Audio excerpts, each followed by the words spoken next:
filho de Tera, que por sua vez era filho de Milcá e Naú. Tera tomou seu filho Abraão, sua nora Sarai e seu filho Lot e foram para Ará, onde passou a habitar. Sarai, Erastero, tal Deus, disse a Abraão: parte da tua terra, da tua família, da casa de teus pais, para a terra que eu te mostrarei. Eu farei de ti uma grande nação, pois uma assembleia de nações vão virar de ti. Então, Sarai, sendo estéril, deu a Abraão por esposa a sua serva egípcia Agar, a qual gerou um filho, que Abraão lhe deu o nome de Ismael. Ismael. Eu sei. Ismael. Não me incomode. Ismael foi o nome do filho dele, daquela esposa, ou da serva egípcia Agar. Então Deus diz a Abraão: eu sou Deus poderoso, anda na presença, a minha aliança estará contigo, tu te tornarás o pai de uma grande multidão de nações. Teu nome de Abraão nunca mais será chamado de Abraão, teu nome será Abraão. Também Deus disse a Abraão, prometeu a Abraão que sua esposa Sarai teria um filho, e já deu à luz um filho, que Abraão lhe deu o nome de Isaac. Certa vez Sara viu o filho da serva Agar brincar com seu filho. Então diz a Abraão: expulsa a serva, o filho dela. O filho dela não deve herdar com meu filho. Lógico, essa palavra irritou muito a Abraão, porque Ismael é também da sua descendência, seu filho. Mas Deus disse a Abraão: não te irrites a propósito do menino, a sua mãe. Eu farei dele também uma grande nação, porque da tua descendência. Ouve tudo o que te diz Sarai. Então Ismael casou com o homem do Egito, teve 12 filhos e todos eles habitaram no Egito. Isaac casou com filha de Betel, Rebeca, que era filho de, acho que Milcá, e não lembram? Não estou lembrando bem, mas tudo bem. Casou com Rebeca. Labão. Filha de Labão. Filha de Labão. Então casou com Raquel. Não, Rebeca. Rebeca foi esposa de Isaac. Raquel foi esposa de Jacó. Foi a segunda filha de... Labão, Então. Raquel e Lia Labão, irmão de Rebeca. A Rebeca foi uma vez que ele encontrou. Quem falou que é irmã de Rebeca? Labão, filha de Labão. Rebeca não foi filha foi irmã de Labão. Foi irmã de Labão. Raquel foi filha de Labão. Então Raquel é sobrinha de Rebeca. Sobrinha. Muita confusão, mas tudo bem. Uma família muito grande, bonita. Eles eram primos.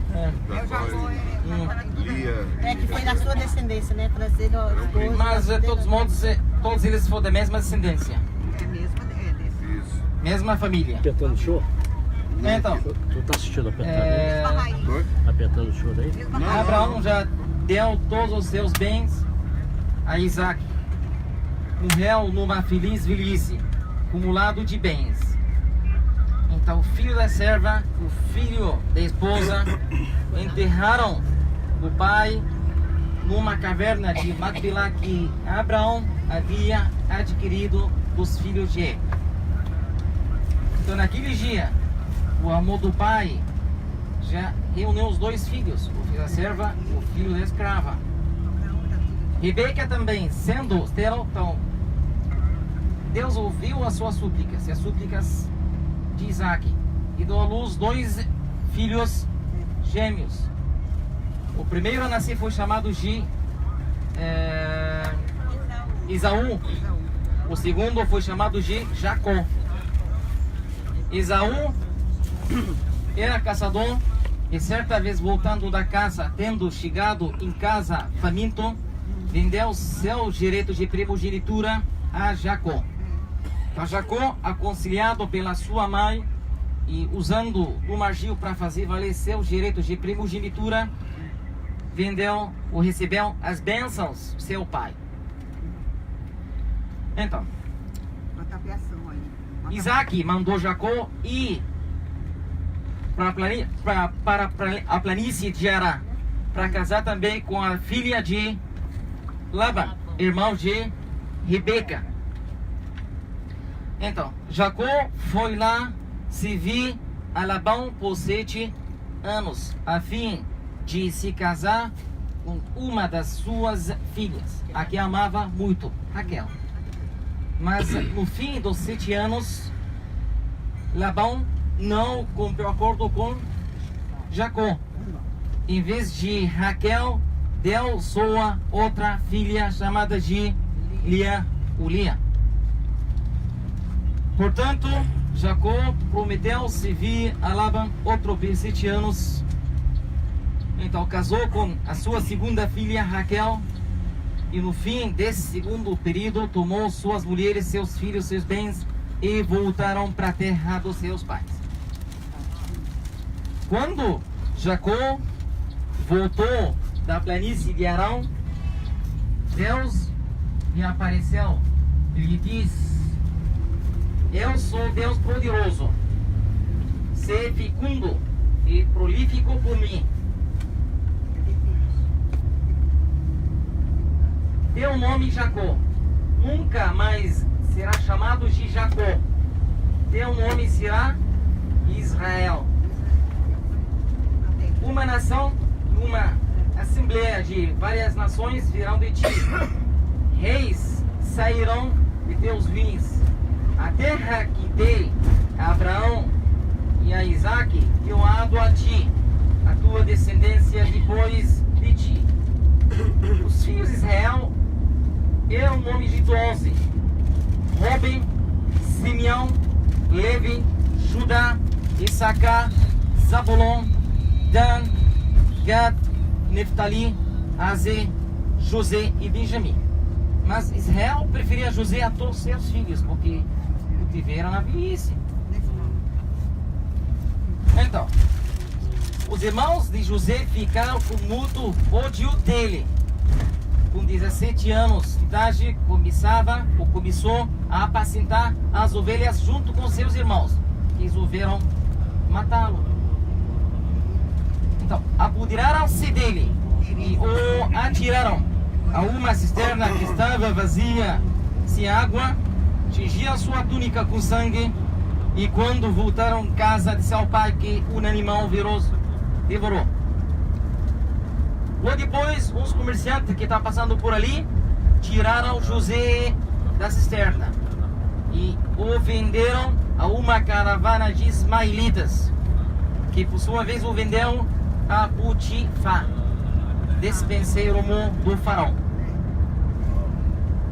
Então José desvendeu um dos sonhos do faraó, prevendo um período de 7 anos de abundância e fartura, que será seguido de outro período de escassez e fome.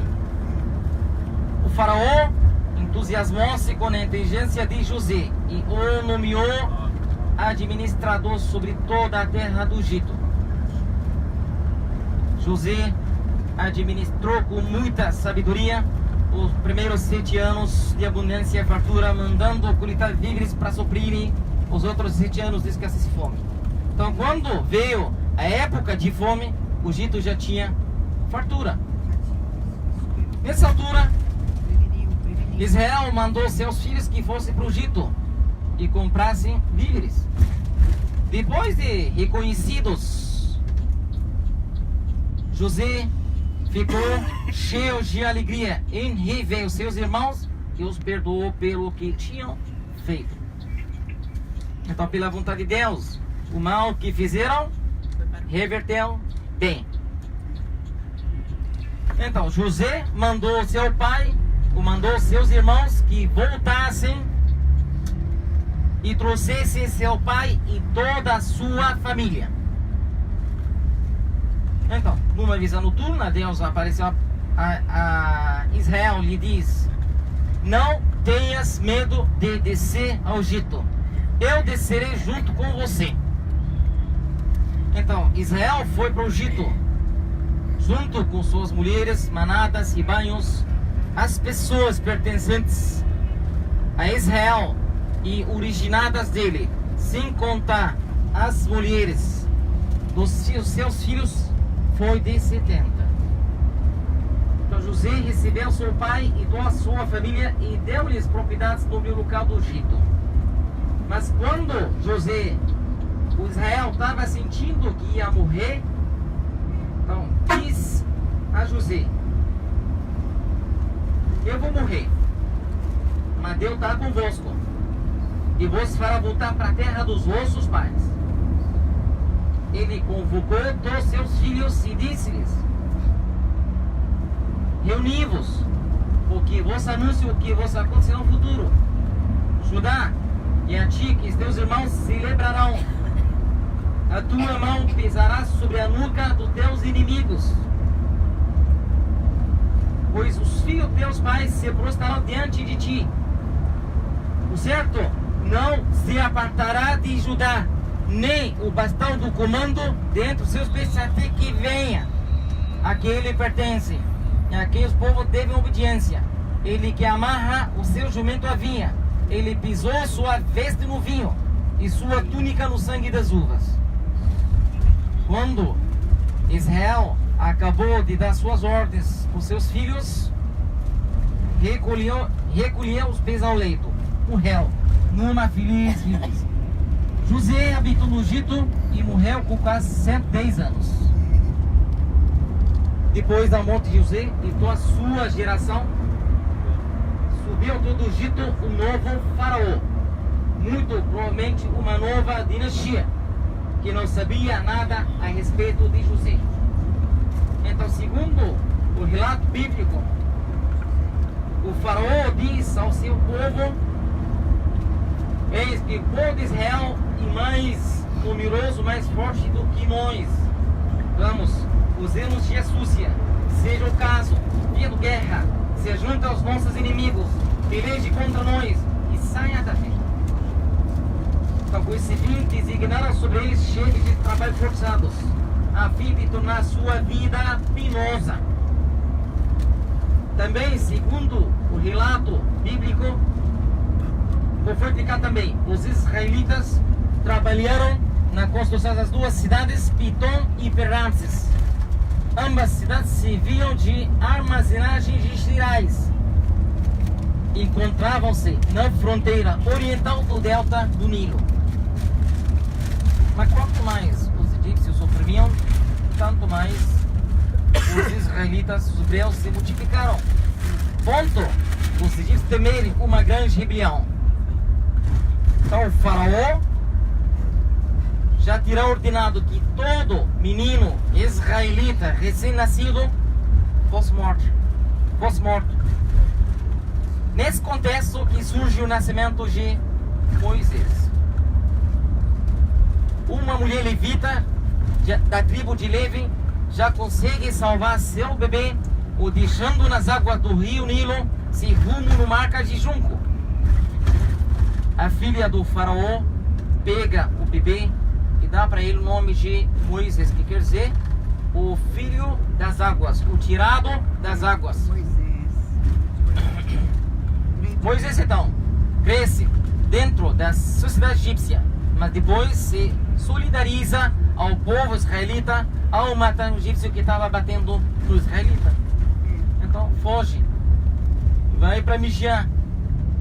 Lá converteu-se em pastor do gado do sacerdote Jetro e casa com a sua filha. Enquanto Moisés estava rebanhando o gado do sacerdote Jetro no Monte Horebe, viu Deus numa coluna, viu Deus numa tipo em forma de anjo, sobre sarça em chamas. Então Deus revela seu nome a Moisés, Yahweh, o Jeová, e manda Moisés voltar para a terra do Egito, liderando a fuga dos réus em direção à terra prometida de Abraão. Então foram Moisés e Arão que receberam essa ordem de Deus: tirem do Egito a tribo de Israel. Foram eles que se encontraram com o faraó, avisando ele a exigência de Deus que deixa os hebreus partirem. Deus disse a Moisés: fala com o faraó. Mas Moisés respondeu que não tem facilidade para falar, era gago. Portanto, Deus fez o irmão de Moisés, Arão, falar com Moisés como profeta. Então Deus disse a Moisés: fala, diga a Arão tudo o que eu mando, ele vai falar direitinho com o faraó. Mas Deus também avisou. Ele diz que eu vou fazer o rei do Egito que fique teimoso e não deixe os hebreus partirem. Mas quando eu levantar minha mão sobre o Egito e tirar do meio deles os israelitas, os egípcios vão ficar sabendo que eu sou o Deus poderoso. Foi exatamente isso o que aconteceu. Moisés e Arão foram se encontrar com o faraó, avisando ele a exigência de Deus que deixe os hebreus partirem. Mas o faraó não deixou ninguém partir. Portanto, Moisés jogou a sua vara e virou cobra. O faraó mandou vir todos os sábios, todos os mágicos, e com sua mágica fez a mesma coisa. Mas a vara de Moisés engoliu as suas varas. As varas dele são Morning. Morning. outro motorista. Outro motorista. Auxiliar.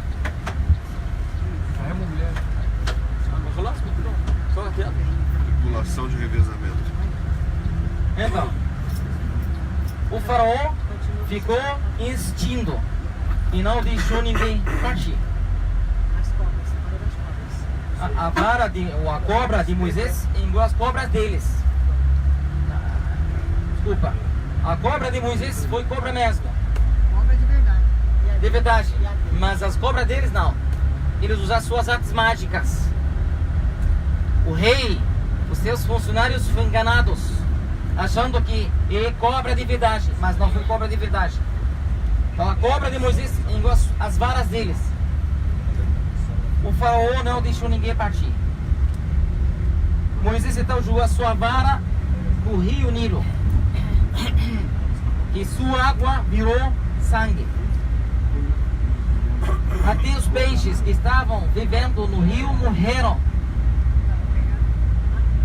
O rio cheirava tão ruim que os egípcios tiveram nojo de beber água. Moisés estendeu a sua vara sobre canais, reservatórios. Houve sangue em todos os lugares. Até nas tigelas de madeira, até nas jarras de pedra. Mas o faraó não se preocupou com nada e voltou para o palácio real. Os egípcios foram cavar buracos na beira do Nilo a fim de beberem água limpa. Quer dizer, o faraó ficou insistindo e não deixou ninguém partir. Moisés então jogou a sua vara no rio, que ficou cheio de rãs. As rãs entraram no palácio do rei, no seu quarto, na sua cama e nas casas dos seus funcionários. As rãs se pularam em cima da cabeça do rei, em cima da cabeça dos seus funcionários. Então o faraó pediu socorro a Moisés, mas quando viu as rãs morrendo, ficou insistindo e não deixou ninguém partir. Então Moisés estendeu a sua vara sobre o Egito, de modo que o povo do Egito virasse tipo piolhos. Os piolhos cobriam as pessoas. Os mágicos tentaram fazer aparecer a mesma coisa, mas não conseguiram. O faraó continuou teimando, não deixou ninguém partir.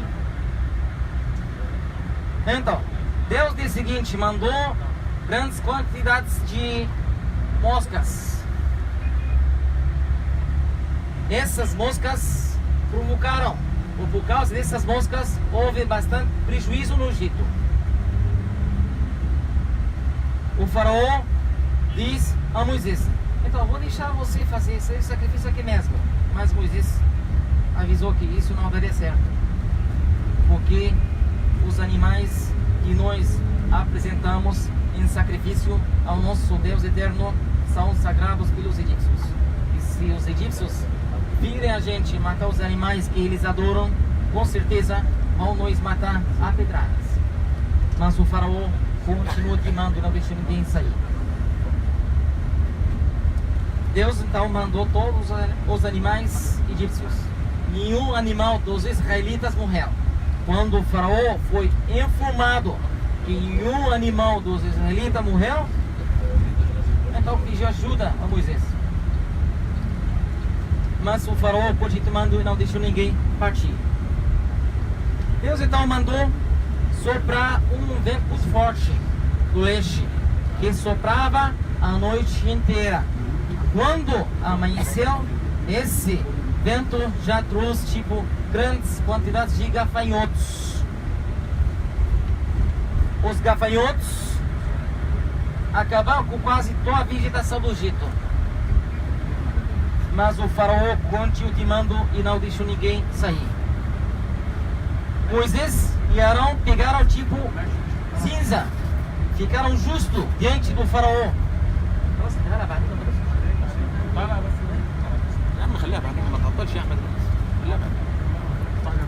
Quando foi informado que praga, pegaram cinza, ficaram diante do faraó. Pegaram, jogaram essa cinza para cima e virou úlceras. As úlceras também cobriam as pessoas, mas o faraó continuou teimando e não deixou ninguém sair. Deus então mandou chuva de pedra, trovões, relâmpagos. A chuva de pedra já caía a noite toda. A chuva de pedra não deixou nada verde no Egito. A chuva de pedra caía no Egito inteiro. Só na terra de Gozem, onde os israelitas moravam, essa chuva de pedra não caía. Então, o faraó disse a Moisés: dessa vez pequei. Eu e o meu povo somos culpados. Ora ao seu Deus eterno, chega de chuvas de pedra. Mas o faraó também continuou teimando e não deixou ninguém sair. Granizo, né? Granizo. Está quase 65 quilômetros mais longe do Cairo. Quase. 65 quilômetros mais longe do Cairo. E aonde era de Faraó? Casa do faraó. Foi em Tanis. Mas que faraó? Segundo fontes, o faraó do Êxodo da época de Moisés foi Ramsés II. Mas segundo uma tela achada nas ruínas do templo mortuário do rei Meripitah, o filho de Ramsés II, o faraó do Êxodo foi esse filho, Meripitah. Essa tela pertencia originalmente a Minof III, que nela deixou ou mandou gravar a sua imagem, a construção de muitos templos em honra do deus Amon-Ra. Mas Meripitah veio pouco depois raspando tudo que foi gravado nessa pedra, mandando descrever a sua própria imagem junto com o deus Amon-Ra. Essa pedra tem texto que declara a vitória desse grande faraó sobre os inimigos líbios. O texto abre anunciando a titulatura do rei. e declara-se rei com vencido daquela grande luta, aquela grande batalha. Logo depois foi recebido pelos deuses na cidade de Heliópolis. O seguinte, o texto, estou falando do texto, fala o seguinte: todos os chefes estrangeiros prostram-se pedindo shalom, hebraico, perdão, paz, pedindo shalom. Quer dizer, a terra dos hititas, a Tuetucos, está destruída. Ascalão, que hoje está na Palestina, está na paz. Canaã está despojada de toda a maldade. Israel desapareceu. Falou Israel, desapareceu. A sua semente, que existe geração, não existe mais. A Síria tornou-se civil do Egito. Então todos os chefes, todas as tribos estrangeiras que andavam no deserto sem rumo, ficaram submetidos pelo rei do Alto Baixo Egito, Meri-Ptah. Então, conforme arquiteto Meri-Ptah, que foi o faraó do Êxodo. Mas segundo outras fontes ainda mais confiáveis, foi Ramsés II. Por que foi Ramsés II? Porque o filho primogênito desse grande faraó faleceu, ainda na vida do rei, que foi uma das 10 pragas do Egito. Ele tinha muitos filhos. Ramsés II tinha quase 125 filhos, 105 filhas, 65 mulheres. Peraí, repete. Quanto? Ramsés II tinha quase 125 filhos, 65 filhas e 65 mulheres. Vai ser fecundo, né? Era pra ser fecundo. Mas a sua esposa mais preferida foi a rainha Nefertari, que foi de origem africana, Núbia.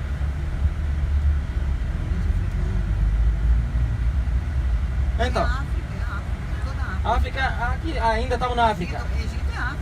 É. Não. Egito, País norte da África. afro-asiático. Isso. É. O Sinai faz parte da Ásia. Mas é a África. É a África, sabe? O Egito está na África. 90% do teu Egito é africano. É o norte da África.